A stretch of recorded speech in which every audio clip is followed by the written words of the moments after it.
Close your eyes and imagine you're soaring through the sky over a beautiful medieval city of red terracotta tiles that stretch for miles in both directions. In the center of the city is a huge cathedral with spires touching the sky. A soaring bell tower stands at one side and a gigantic dome at the other. As you fly around the dome and down through a window, you stare in awe at the beautiful paintings on the inside of the dome and many works of art and sculptures throughout the building. This is the city of Florence, Italy, during the Renaissance. Join us as we learn about the people who ruled Florence during the 15th century, the powerful family of Medici. In the bustling streets of Florence, Italy, during the 1400s, a young boy named Giovanni de Medici was about to change history. Giovanni was not born into a family of great wealth or royal blood. His father, Everardo de Medici, was a merchant, and his mother, Jacopa Spini, was a middle-class woman. They lived in a small house, but it was filled with love and laughter. Giovanni was a curious child, always eager to learn about the world around him. He often wandered the markets of Florence, listening to traders and merchants as they haggled over goods. From silks and spices to artworks and armor, Florence was a city thriving with trade, thanks to its location in the heart of Italy.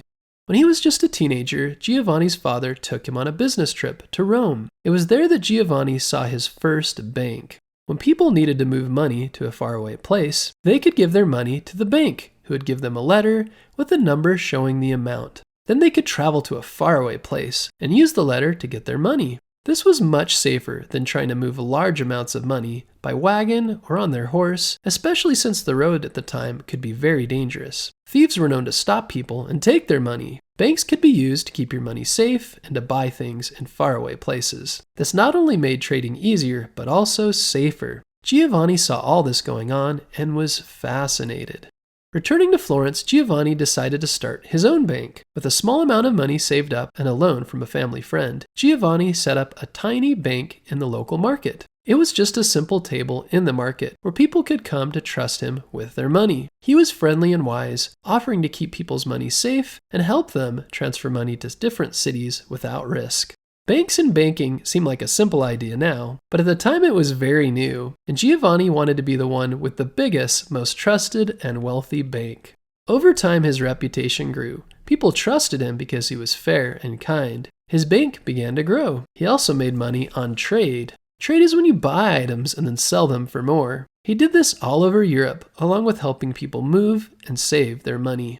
But beyond banking, Giovanni wanted to do more than just make money. He wanted to help Florence, the city he loved. He started lending money to artists so they could buy materials to create beautiful paintings, sculpture, and other crafts. This was the time of the Renaissance when artists were trying new styles and painting more realistically than ever before. The Medici Bank, as it was now known, became the largest bank in Europe. Giovanni had branches of his bank in many major cities, including Rome, Venice, and even distant London. His successes allowed him to support not just his family, but also the city's artists, architects, and great thinkers. Florence blossomed into a center of the Renaissance, a golden age of art and science, in part thanks to the money spent by Giovanni. One of Giovanni's proudest moments was paying for the construction of the famous dome of the Florence Cathedral. He hired Filippo Brunelleschi, a genius architect who proposed a daring design. Many were skeptical that such a grand dome could be built, but Giovanni believed in Brunelleschi's vision. The completion of the dome was a marvel, and it remains one of the great architectural wonders of the world. Giovanni also believed in giving back to his community. He supported the construction of hospitals, schools, and libraries. Thanks to him, many young Florentines received education and healthcare, which were rare in those times for anyone but the rich.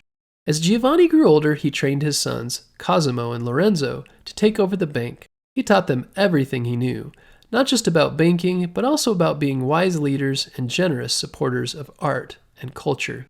Giovanni knew that wealth was not just about silver and gold. It was about making the city better for everyone.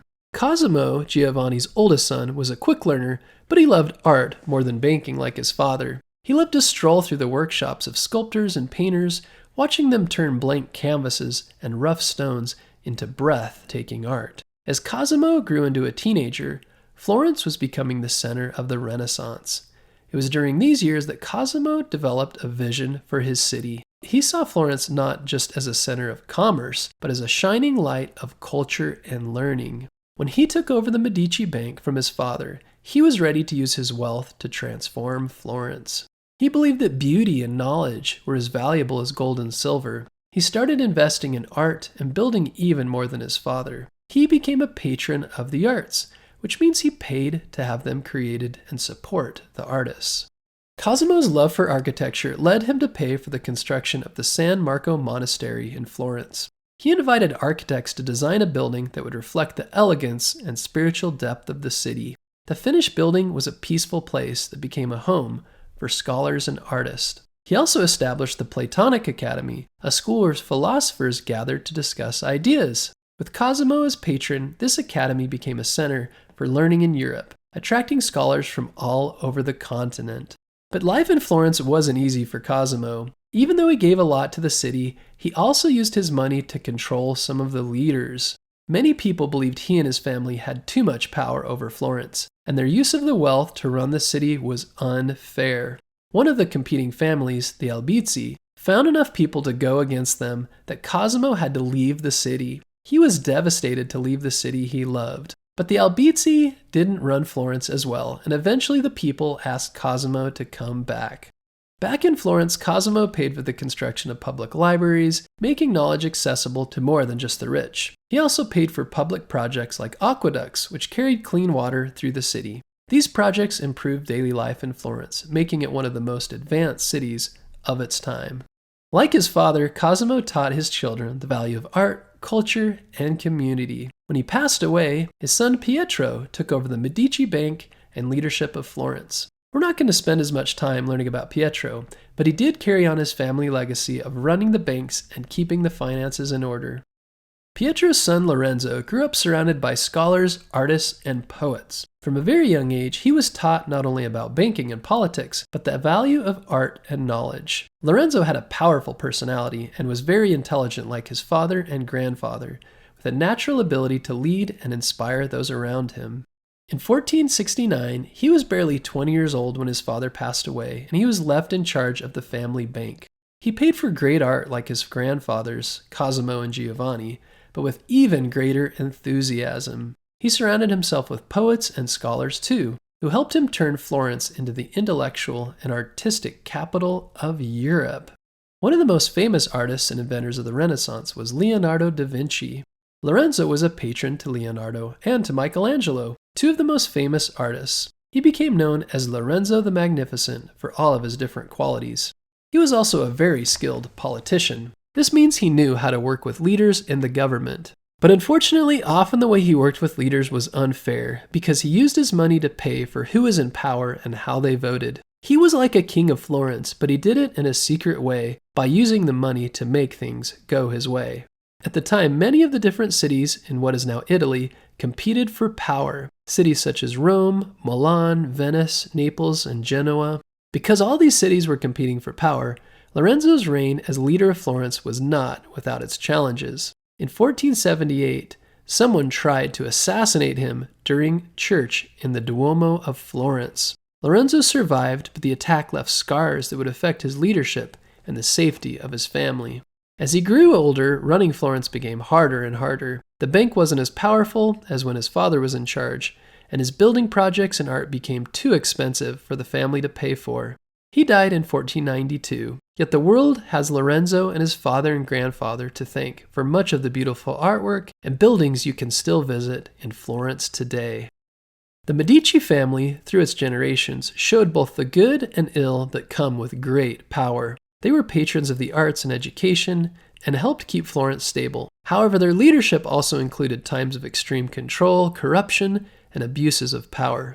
Despite this, the Medicis left a significant mark on history, transforming Florence into a center of the Renaissance that still shines brightly today.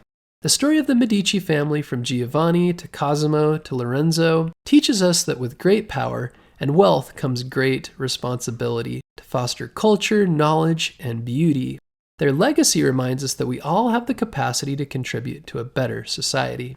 Their story inspires us to think of how we too can make our own mark in the world.